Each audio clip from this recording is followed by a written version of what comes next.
안녕하세요. 부동산 전문 이승은 변호사입니다. 오늘은 진짜 충격적인 영상을 하나 보시면서 이야기를 나눠보도록 하겠습니다. 실화 탐사대로 온 한 제보 영상. 아이고. 복도가 저렇게 됐어요. 이게 친구예요? 어? 진짜 하나하나 이거 어떻게 해야 됩니까? 이게 다 뭐예요? 아유.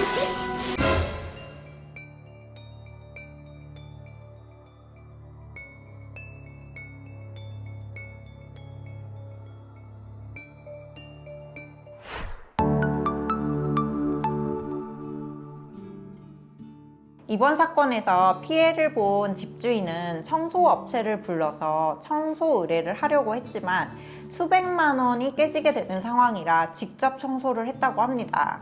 상대적으로 약자라고 느껴지는 임차인을 위한 법으로는 주택임대차보호법이 있는데 임대인을 위한 법은 없는 게 현실입니다. 그러면 이런 경우 임차인에게 어떻게 법적으로 대응할 수 있는지 살펴보겠습니다. 우선 민법상 문제를 먼저 살펴보면 좋을 것 같은데요. 아까 영상에서는 집주인이 월세를 계속 못 받고 계약 기간이 끝난 다음에야 관리인과 함께 들어갔다고 했죠. 사실 집주인은 월세가 3개월치 밀렸을 때부터 계약을 해지한다는 내용 증명을 보내고 명도 소송을 제기할 수 있었을 것입니다.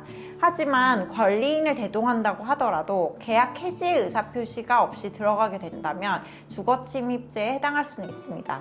그렇다면 이런 상황에서 세입자 상대로 어떤 대응이 가능한지 알아보겠습니다. 아무래도 손해배상이 가장 주가 되겠죠. 손해배상의 대상은 정신적 손해, 즉 위자료와 물질적 손해배상으로 나뉘는데 먼저 위자료에 대한 부분을 알아보자면 집주인은 해만 서면 심장이 두근거리고 무섭기도 하고 애초에 사람이 죽었을까봐 걱정도 많이 됐다고 합니다. 그러니 당연히 위자료는 인정이 되겠죠. 그런데 법원에서 생각보다 많은 금액의 위자료를 인정해 주지는 않고 있습니다. 이번 사건에서는 많이 받아야 200만 원 정도 받을 수 있을 것으로 보입니다. 그럼 이제 물질적 손해배상에 대해 알아보겠습니다. 원칙적으로는 수리비나 원상복구비가 통상의 손해가 됩니다. 즉 가장 직접적으로는 쓰레기를 치우는데 들어간 비용입니다.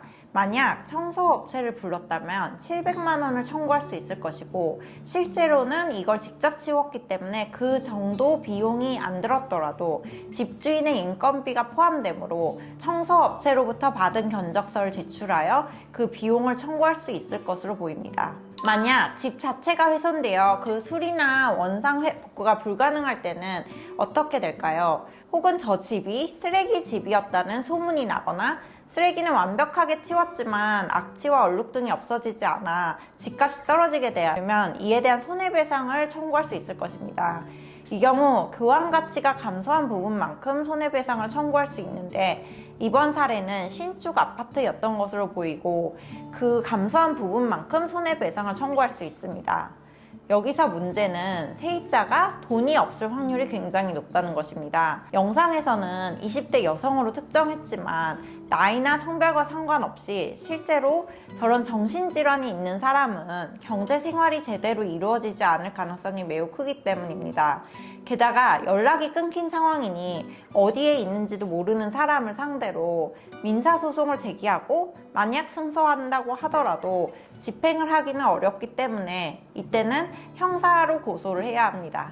이 경우에는 손괴죄와 업무방해죄 등이 될 수 있습니다. 손괴죄란 타인의 물건을 손괴, 기타의 방법으로 그 효용을 해하는 죄로 3년 이하의 징역 또는 700만 원 이하의 벌금에 처하게 되어 있습니다.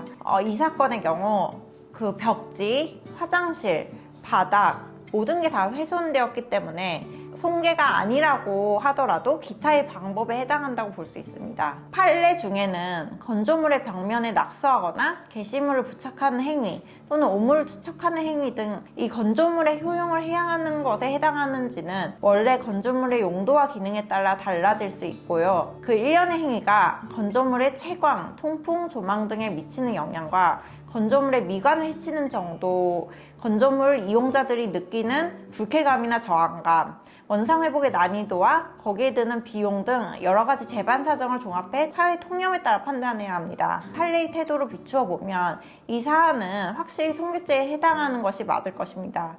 관리인이 있는 사례도 있었는데 건물에 관리인이 별도로 있을 경우 건물 관리인의 업무를 방해한 것으로 볼 수 있어 역시 업무방해죄도 가능할 것으로 보입니다. 어떻게 이런 일이 있을 수 있어? 혹은 내게 과연 이런 일이 일어날까? 라는 일들이 일어나는 것이 현실입니다.